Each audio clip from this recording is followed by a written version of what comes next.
Hello, community.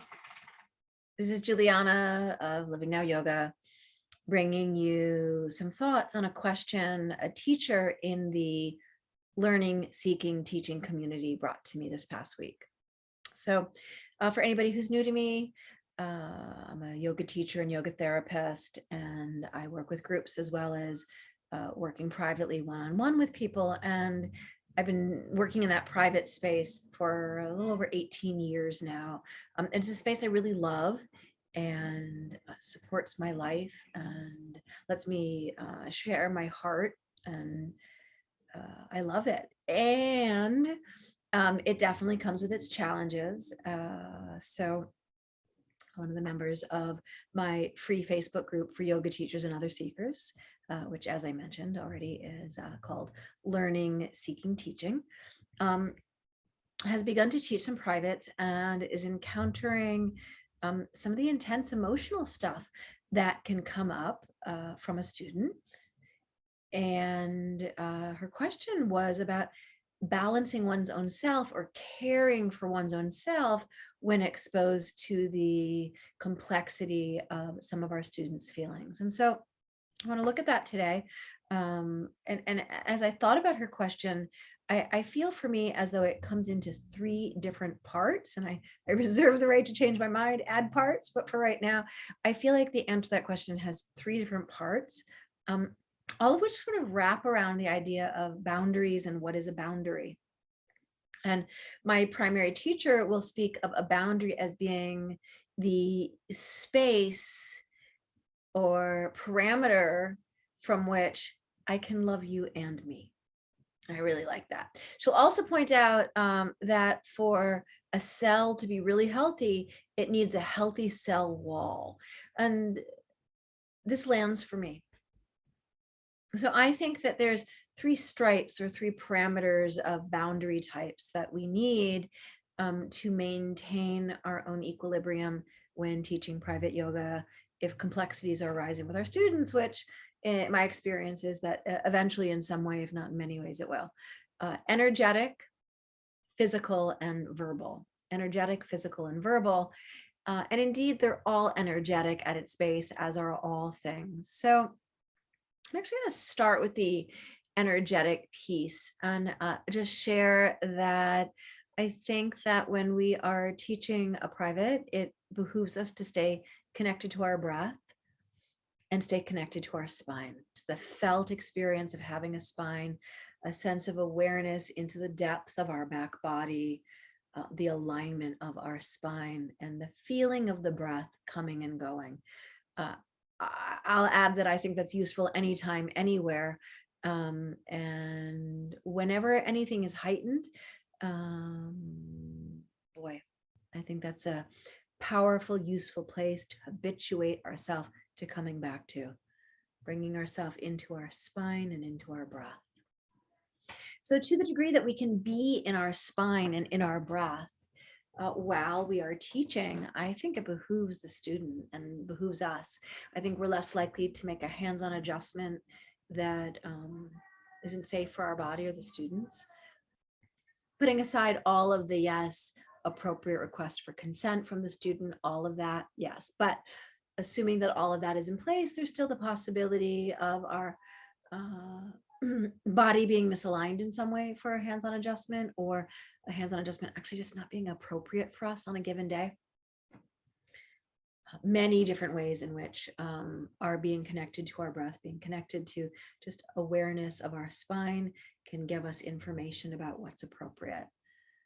Yeah, it's as though the breath and the spine become sort of the transistor radio that's putting off and receiving about what are the needed boundaries, because sometimes it's a changing landscape. I also think it's super valuable to feel our feet on the ground or our ass on the ground or whatever part is on the ground, to really consciously ground. And the moment I'm with a student who goes into a very complicated emotional space, or if I am with a student and there's things going on in the household, let's say I'm teaching them in their home, that feel chaotic, in addition to feeling my breath and feeling my spine, I want to go to the earth. I want to feel the earth. And when it is at its highest, when there have been examples of this that have been the most complex, I'll actually reach down and touch the ground, like really like maybe exhale as I touch the ground. I might exhale audibly and touch the ground. Like I'm really working on grounding me, centering me, aware of me, and perceiving the other, holding space for the other from that vantage point. And of course, sometimes I miss the mark or lose that thread, but it's my goal to be in that space. This intention to hold space in this one-on-one arena for others, and thereby this intention to hold space for myself, leads me needing to pre-pave my being grounded, my being uplifted before I go into a session. And I hope that I would eat beautiful food and drink lots of fresh water and practice loving conscious affirmation, asana, and choose loving relationship, even if it weren't for that. But knowing that I'm going to be holding space for students in this way leads me to really want to scaffold my life such that I'm as balanced as I possibly can be, because we just don't have anything to give if we're not already full ourselves. Notwithstanding the fact that sometimes life is really hard, or even more to the point, because life sometimes can be really hard.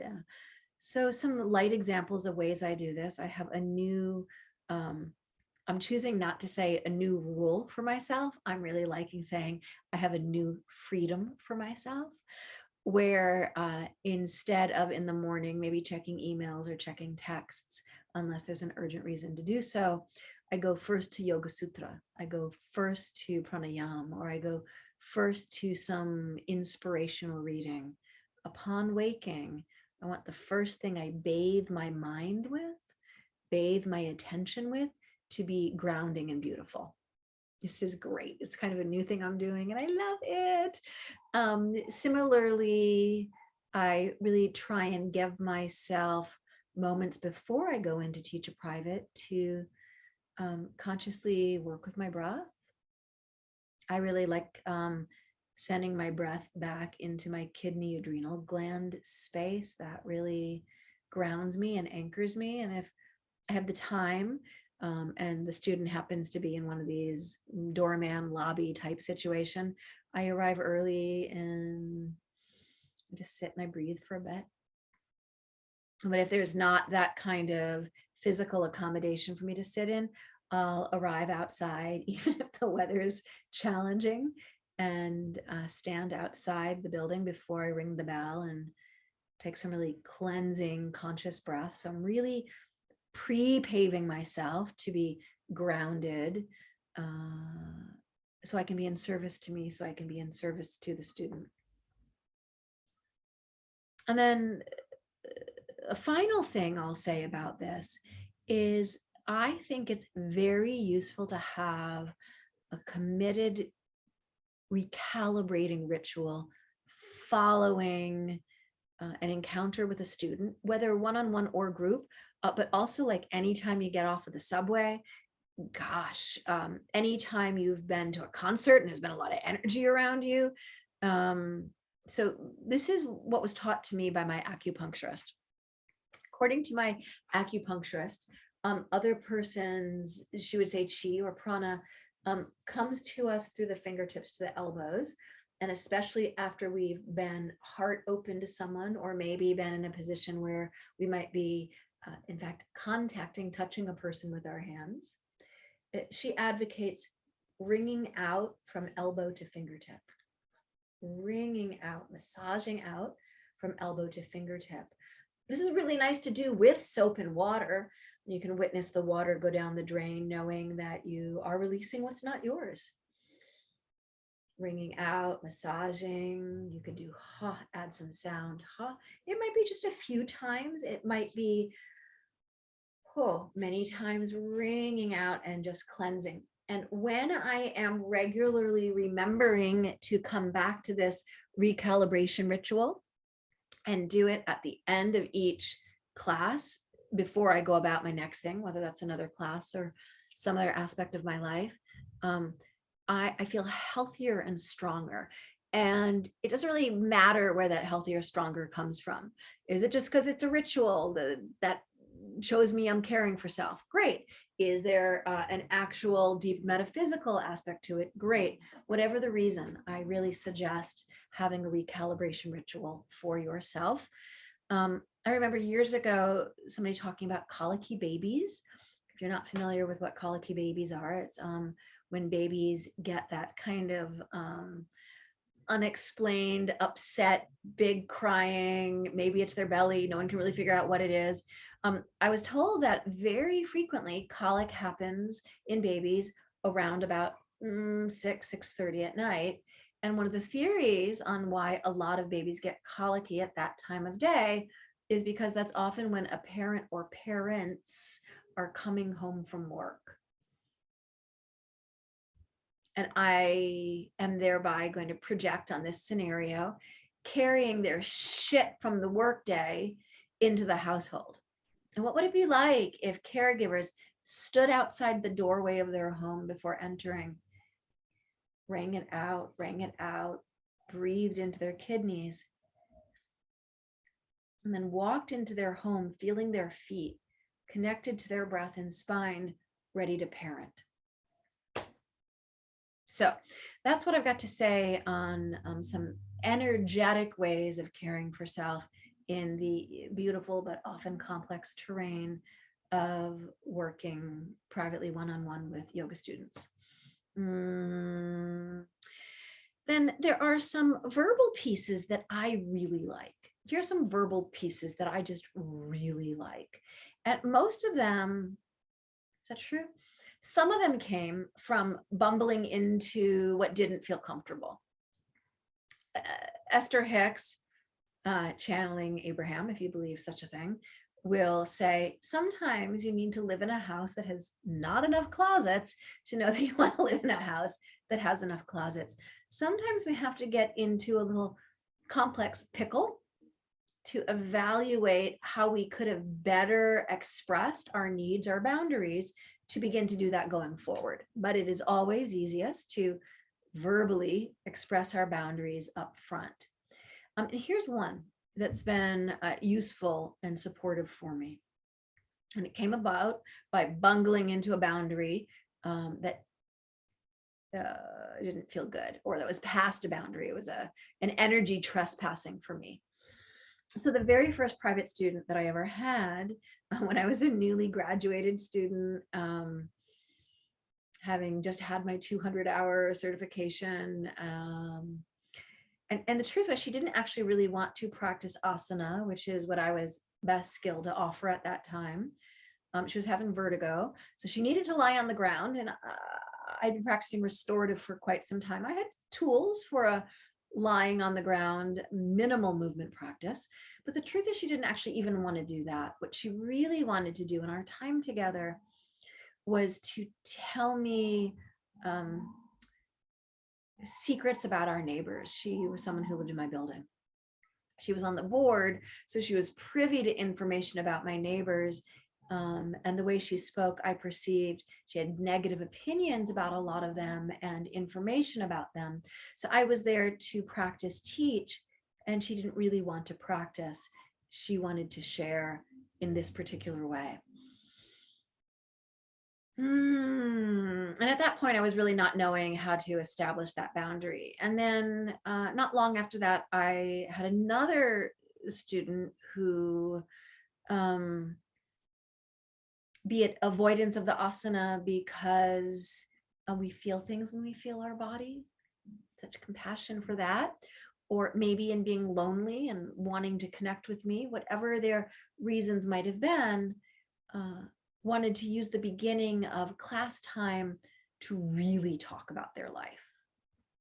And I find it useful to know some of what's going on with the student, because I will craft what we do in a session based on what I'm hearing about what's going on in their life, right? If they're really tired because they're studying for the bar and their eyes are strained, we will do certain things differently than we might if that weren't the case. But there's a point at which it begins to feel imbalanced, where I feel like it's not the agreement. And so what I tend to do nowadays up front is just say, if indeed you continue to have me in a regular way as your teacher, it's probably in part because we're enjoying one another's company. But I want to name that you're not paying me to be your friend. It's a different role. You're, in fact, hiring me to come in and hold space for your yoga practice. Thereby, if you are feeling the need to share something significant about your life, I'll ask that you do your best to name that, and that not happen with you sitting on your mat. That when you're sitting on your mat and I'm seated in front of you or standing and we're moving towards the practice, we're committed to practice. And if you need to carve some time at the end of practice to share with me, to make best efforts to communicate that to me. And if it begins to feel like more than I can hold, I'll make best efforts to let you know that. And when I've really verbalized that and they have a context in their brain for on the mat time is on the mat time, and if it's a bigger share than might just feed our practice together, that I ask them to try and communicate that to me, it's always just gone well. Like somehow, at least so far, that's been just the boundary that clarified that piece. And I know several other yoga teachers who've adopted some version of that. On the mat time is for practice. And if we need some additional time that feels appropriate for both of us, we'll name that and mark that separately. Other verbal boundaries.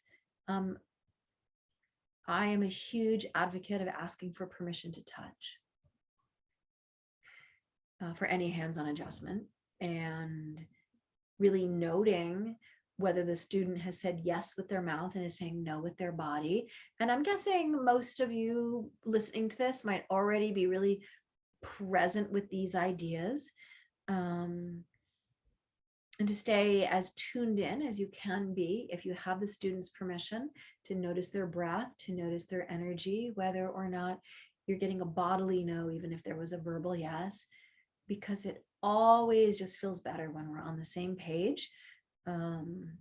It protects their prana and yours. And you might even midway check in, how's this feeling? Is this still okay? In this same verbal train, I would love to reinforce at the beginning of a session and throughout that no is an okay answer, that you can stay in a pose, you can come out of a pose, that you have autonomy over you.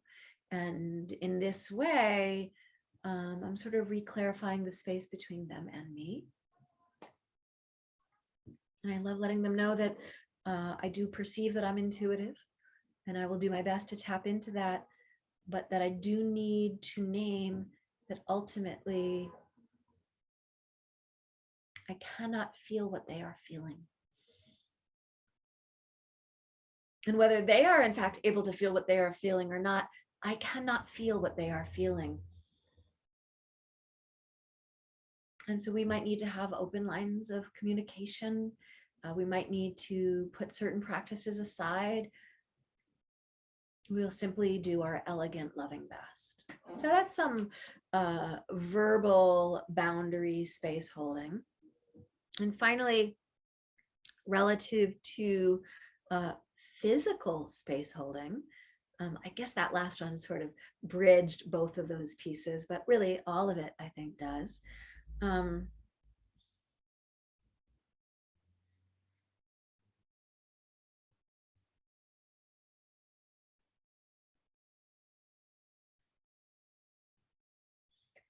I am not uncomfortable if a student starts to cry in a session.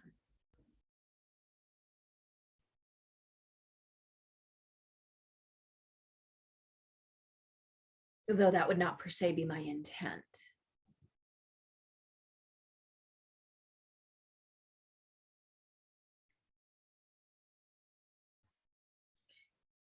If a student is weeping in a session, I don't think most of the time it makes sense for us to rush in and hold them.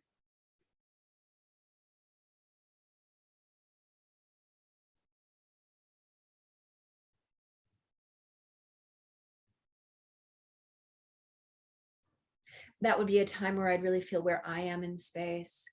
And if I were to back up, it wouldn't be for me at this point because I'm grossed out that they're having an emotional experience at all.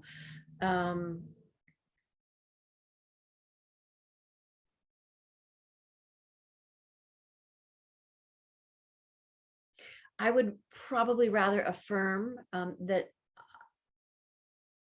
I am comfortable with their emotions. And I don't think it makes sense to say that if that's not true for you. And that I will be here breathing with them. Can they relax their jaw? Can they find their way to their breath? And if what's coming up for them is very powerful and it doesn't make sense for them to like stay in a pose, to stay in practice, that having them come and lie on their side in a supported side lying position might be a really nice thing. And this would be a good time where I'd really be checking in with my own spine, my own breath, touching the earth. Oh,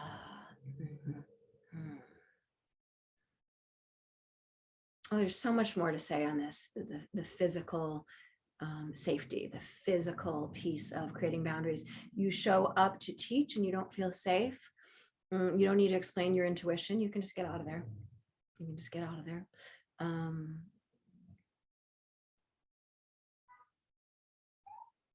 I'm noting, I'm wanting to say, please don't go into a home you're not familiar with a person you're not familiar with, to teach a private. And I hope that you have your own smart, well thought out safety measures for this. But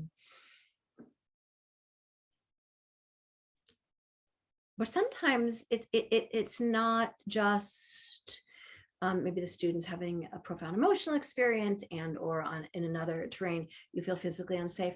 There could be intense stuff in between family members.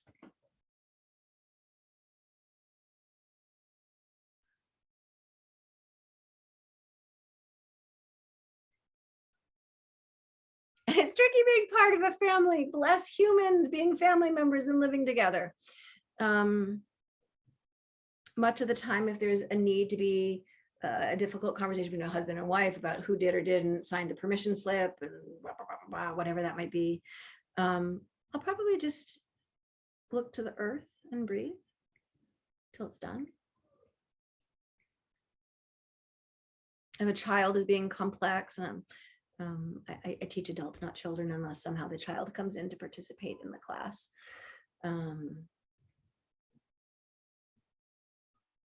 I am zero responsible for the behavior of the child. I let the caregiver present be responsible for that. I don't engage into that piece. But if there were activities with the children, activities with the spouse, with a roommate, that was triggering some real discomfort, some trauma in me, I would really want to work with that. And I would have the freedom to choose, I continue to work with this person or I don't continue to work with this person. And far more important than that, I would want to let the discomfort turn me toward my own medicine. Let that discomfort turn me towards where I'm needing to shine more light in myself. And if I needed to step away, I would hope I would find my most elegant way to express with great compassion that I don't feel this scenario is working for me. That I'm not knowing how to serve as yoga teacher inside the home with these complex in the home pieces. And that doesn't have to have any judgment about it, right? It could just be a compassionate, simple fact. So these are just some thoughts, some ideas. Many of you listening to this might have your own thoughts on this or your own questions. I'd love to hear your thoughts, your questions. And for now, I am going to leave it at that. Love and blessings to each and every one of you.